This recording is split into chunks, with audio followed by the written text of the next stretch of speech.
Nobody will hear you cry when I tell you how worthless you are, Dominic whispered, leaning across the conference table in the empty office. His voice carried that special kind of quiet that somehow feels louder than shouting.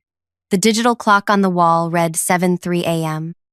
Outside, the morning sun hadn't fully risen, casting long shadows through the blinds. I sat perfectly still, my resume folder clutched in my hands like a shield. This performance review had been scheduled at this ungodly hour for one reason only. I've been waiting months for this, he continued, tapping a thick folder labeled with my name. Every mistake, every failure, all documented. His smile widened as he reached for the folder. Then the main doors swung open. The sound of multiple footsteps echoed through the empty workspace. Dominic's head snapped up, his expression shifting from smugness to confusion. Alara, the HR director, strode in with purpose, flanked by 2 security team members. Without acknowledging Dominic, she walked directly to me and placed a sealed envelope in front of me. "Open it, Linnea," she said gently. When I did, Dominic's face transformed in a way I'll never forget, from confidence to terror in the span of a single heartbeat. Before I share what happened next, you need to understand everything that led to this moment. The 6 months of psychological warfare that pushed me to the edge, the evidence I collected, and most importantly, why what happened next changed not just my life, but the entire company forever. My name is Linnea Ashford. I've always been the person who does things by the book, the reliable one, the problem solver. Before all this, I led our company's most successful product launch in 5 years. That success earned me a transfer to our flagship department, where I first met Dominic. From the beginning, something felt off. Dominic welcomed me with a stiff handshake and words that seemed supportive on the surface, but delivered with a chill that made me question if I'd imagined it. "Great to have you join us. Your reputation precedes you," he'd said, eyes evaluating me like I was an unexpected obstacle. The first few weeks seemed normal. I learned the department's systems, met my teammates, Veda, Archer, and Pax, all of whom seemed oddly reserved around Dominic. They were friendly enough when he wasn't around, but the atmosphere shifted whenever he entered a room. Conversations died. People found sudden interest in their computer screens. It started small. Dominic questioned minor decisions in my reports, things too insignificant to push back on. "Are you sure about this projection?" Or, "Did you double-check these numbers?" Always in front of others, always with that hint of doubt in his voice. By week 3, he began excluding me from crucial emails. I discovered this when Veda mentioned a meeting I should attend. "Didn't you get the thread about the quarterly planning session?" she asked, surprised when I had no idea what she meant. "Must have been an oversight," Dominic said when I approached him privately. "I'll make sure you're included next time." His eyes, however, told a different story. They watched me with cold calculation, assessing how I would respond. I did what I thought was right. I worked harder, arrived earlier, stayed later, triple-checked every report. But something changed in month 2. During a team presentation where I outlined a new efficiency protocol that could save the company significant resources, Dominic interrupted. "That's actually based on Archer's framework from last year," he announced to the room. 20 pairs of eyes shifted to me, witnessing my confusion. Archer looked equally puzzled but remained silent. "I developed this independently," I said, maintaining my composure. "But I'd love to see Archer's work for comparison." "Let's move on," Dominic replied, dismissing the topic entirely. After the meeting, I searched company archives for Archer's supposed framework. It didn't exist. Later that week, I overheard Dominic speaking to our division VP. "Linnea has potential, but needs close supervision. Her attention to detail isn't what her previous managers claimed." The VP nodded, glancing at me through the glass conference room wall. The damage was done. The pattern escalated. My access to certain data systems was restricted due to security protocol updates. Projects I initiated were reassigned. My suggestions in meetings were acknowledged, then immediately reframed as someone else's idea, usually Dominic's. When our department prepared the quarterly manufacturing quality assessment, I noticed concerning patterns in our newest production line. The failure rate showed statistical anomalies that indicated potential consumer safety issues. I documented my findings and brought them directly to Dominic. "I'll review these," he said, taking my analysis. 2 days later, I received the final report for team distribution. My sections had been dramatically altered. The warning indicators were gone, replaced with sanitized language that masked the problems. When I questioned this privately, Dominic's response chilled me. "You're overreacting to normal variations," he said. "This isn't your previous department. We have different standards here." When I persisted, his tone hardened. "The report is finalized. Send it as is." I did something then that would later save me. I kept both versions. I saved everything. Original reports, emails, meeting recordings when permitted. I didn't know why yet, but something deep inside told me to create a paper trail. The situation deteriorated further. Dominic began calling me into his office for coaching sessions that consisted solely of criticism. My performance, my communication style, even my professional appearance became targets. "Your presentation style makes people uncomfortable," he claimed, though feedback from colleagues suggested otherwise. The isolation tactics intensified. Team lunches happened without notice. Crucial decisions were made in impromptu hallway discussions I wasn't part of. When important clients visited, I was assigned urgent tasks that kept me away. Veda noticed. "He did this to Thalia before you," she whispered one day at the coffee machine. "She left after 4 months. Couldn't take it anymore." "Why?" I asked. Veda glanced around before answering. "Dominic only thrives when he's the smartest person in the room. Anyone who might outshine him becomes a target." I researched Thalia that evening. She'd been highly accomplished before joining our department. Now she worked for a smaller company in a reduced role. I found others too, all high performers who had brief tenures under Dominic before departing or transferring. The pattern was undeniable. By month 4, my health began suffering. Sleep became elusive. Anxiety followed me home each night. My appetite diminished. Friends commented on my weight loss, the shadows under my eyes. I considered resigning, but couldn't. My mother's progressive illness required expensive treatments not fully covered by insurance. My savings were depleting. I needed this job and its health benefits. So I adapted. I documented every interaction with Dominic. I forwarded important emails to my personal account. I recorded meetings when company policy allowed. I built relationships with colleagues in other departments. Most importantly, I kept watching the production quality issue that Dominic had dismissed. The turning point came last week. A system alert indicated anomalies in 3 consecutive production batches, exactly the pattern I'd warned about. I pulled the data directly, bypassing the filtered reports, and discovered the situation had worsened. This wasn't just about quality anymore. It represented potential consumer safety violations that could trigger regulatory action. I prepared a comprehensive analysis and requested an urgent meeting with Dominic. He rescheduled twice before finally agreeing to a brief discussion where he barely glanced at my findings. "We're aware of these variations," he said dismissively. "They're within acceptable parameters." "They're not," I insisted. "The clustering pattern indicates systematic failure. We need to halt production and investigate." His expression darkened. "That would cost millions and alarm the board unnecessarily. This stays within the department until we have more data." "But consumers could." "That's my final decision," he interrupted. "Your persistence on this is concerning, Linnea. Perhaps we should discuss your fit within this team." The threat was unmistakable. The next morning, I received the email scheduling my performance review for 7 a.m. with the subject line, "Comprehensive Performance Evaluation, Mandatory Attendance." The body contained just one line. Early scheduling ensures privacy for what will likely be an emotional conversation. When I showed the email to Veda, her face paled. He sent Thalia a similar message before she left. That evening, I made my decision. I compiled every document, email, and recording I'd collected over 6 months. I organized them into 3 categories: personal harassment, professional sabotage, and most critically, the production quality cover-up.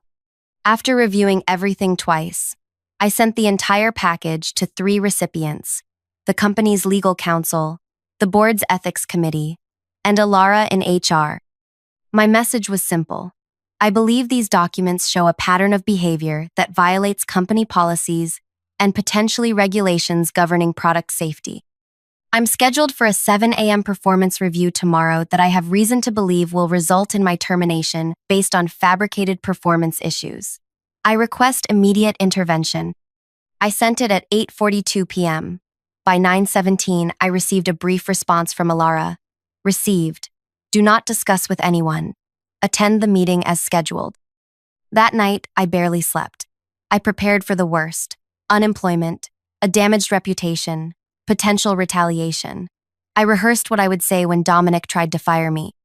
I updated my resume and packed my personal items in a small bag, ready to walk out with dignity. What I didn't prepare for was what actually happened.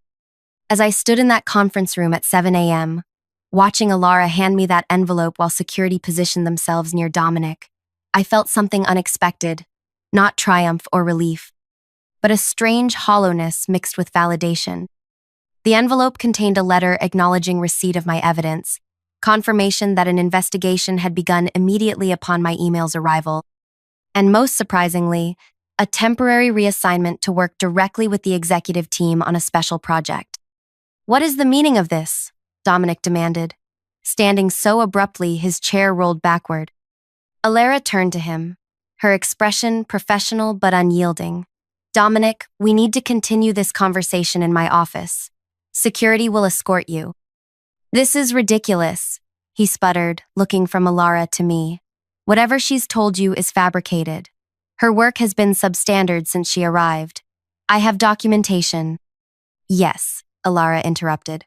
"We've reviewed your documentation. We've also reviewed the unaltered originals she provided. The discrepancies are concerning."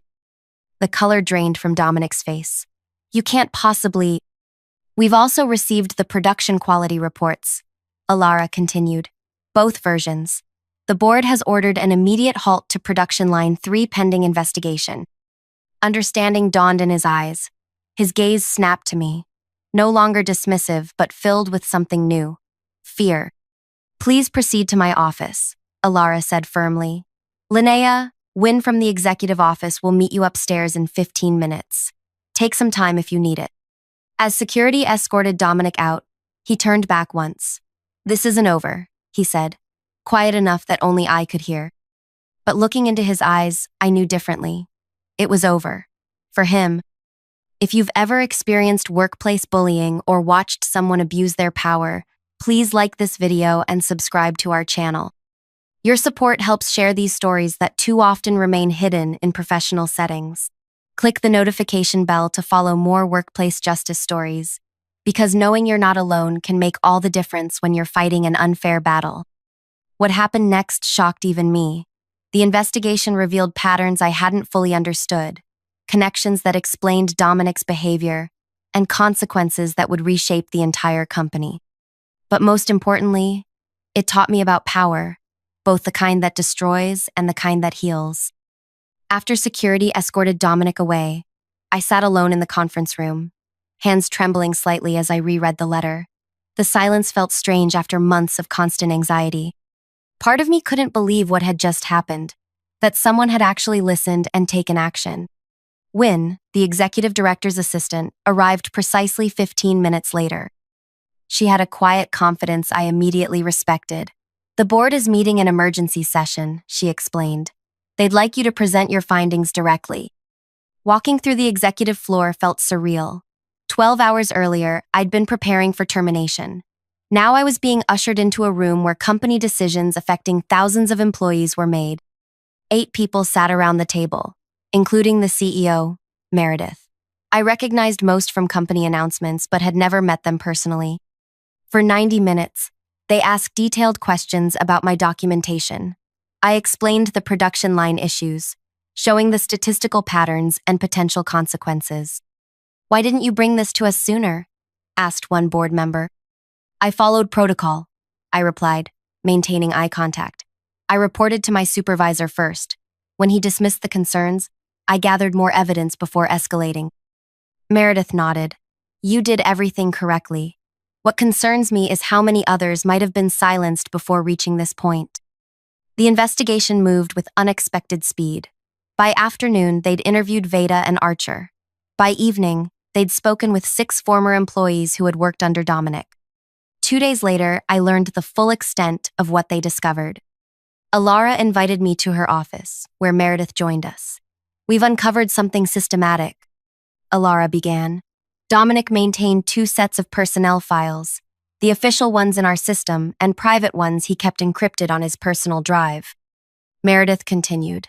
"His private files contained altered performance metrics, manipulated peer feedback, and edited meeting recordings. He specifically targeted employees with high potential ratings from previous managers." "But why?" I asked. "What possible benefit?" "Department performance bonuses," Alara explained. "Our compensation structure rewards departments that improve year over year. If Dominic drove out high performers before they could contribute significantly, he could bring in replacements, set them up to underperform, then gradually improve their metrics. This created the appearance of successful leadership," Meredith added. "His department always showed improvement curves that impressed senior leadership, but the baseline was artificially lowered first." "That's disturbingly calculated," I said. "It gets worse," Alara replied. "The production quality issues you identified connect directly to his bonus structure. The quarterly quality metrics affected his performance evaluation. By hiding the problems, he maintained his perfect record." I felt sick. "So he risked consumer safety for a bonus?" "Approximately $87,000 annually," Meredith confirmed. "We've identified 16 employees over 4 years who experienced similar treatment. 4 filed complaints that were mysteriously resolved with minimal investigation." "How was this missed for so long?" I asked. Meredith's expression darkened. "He had protection. The previous HR manager was his university classmate. We're investigating whether that relationship compromised earlier complaints." The next week brought rapid changes. Dominic was terminated, of course. The company issued a formal apology to me and the other affected employees. Production Line 3 underwent complete reevaluation, resulting in a voluntary recall of products, costly but necessary. Most surprisingly, I was asked to lead a new internal quality assurance team reporting directly to the board, bypassing the traditional management structure. My first assignment: review all departments for similar patterns. Archer approached me in the break room a few days later. "I should have spoken up," he said quietly, "when he claimed my non-existent framework was the basis for your proposal. I knew it was wrong." "Fear is a powerful silencer," I replied. "He cultivated it deliberately. He told me once that I was on a performance improvement plan, but it never appeared in my official file," Archer continued. "He used it to justify excluding me from projects. I believed I was failing." Similar conversations followed with other colleagues. Patterns emerged of isolation, manipulated feedback, and psychological tactics designed to create self-doubt. Dominic hadn't just targeted potential rivals. He'd created an environment where everyone felt vulnerable and no one trusted their own perceptions. 2 weeks after that morning confrontation, I received a message from Thalia, one of Dominic's previous victims. She wanted to meet for coffee. We sat at a quiet cafe near the office. She looked nothing like her company photo, more confident, more present. When HR contacted me about Dominic, I couldn't believe someone finally caught him. She began. "I've been following the recall announcement. That was your discovery?" I nodded, though I never expected it would lead to all this. "I found quality issues too," she revealed. "In an earlier production line. When I brought it to Dominic, he explained them away. Then my performance reviews suddenly tanked. I started questioning my own competence." "That's exactly what he did to me," I said. "I heard you kept records," she said. "Smart, I wish I had." "It wasn't strategy initially," I admitted. "Just instinct." Thalia smiled. "Well, your instincts changed everything.